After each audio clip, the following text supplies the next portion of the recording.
There was never any doubt the mass murder attacks of September 11th would shift the course of history.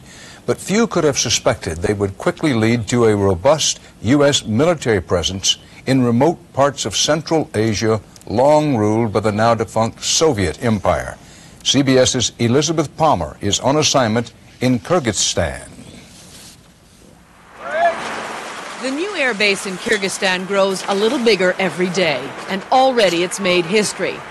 Manas Airport is now home to the first U.S.-built base in a former Soviet republic. Right now, the pressure's on to pitch enough tents for 3,000 people. And in a few weeks, American and international coalition planes will fly combat missions to Afghanistan from here, as well as transport humanitarian aid. Manas International Airport is very strategically located, and it has excellent facilities. This tiny mountain country also has a cooperative government, which invited the U.S. in even though Kyrgyzstan borders China. And for 70 years, it was a Soviet republic strictly off limits to all American military. Establishing an American military base here in a former Soviet republic was a slap in the face to Russia. But the fact that the Kremlin didn't object is a tacit admission that Russia no longer has the money or the influence to police this volatile region.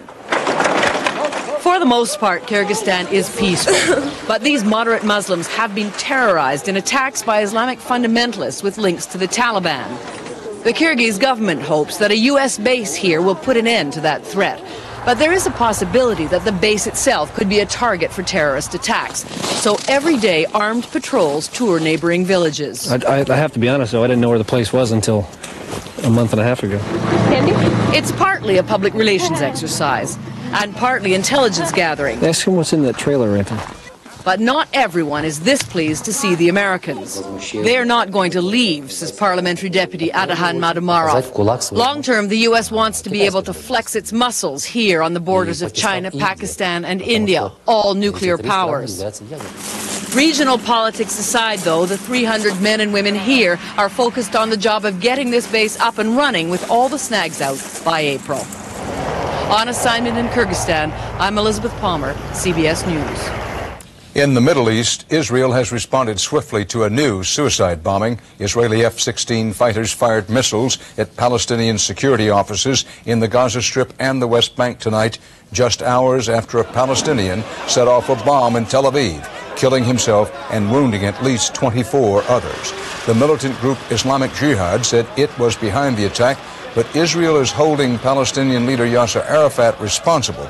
President Bush also took Arafat to task today. The president said he is, and I quote, very disappointed that contrary to evidence in U.S. hands, Arafat claims his Palestinian Authority had nothing to do with an illegal shipment of Iranian arms bound for the Palestinian territories. The weapons were intercepted by Israel before they reached their destination.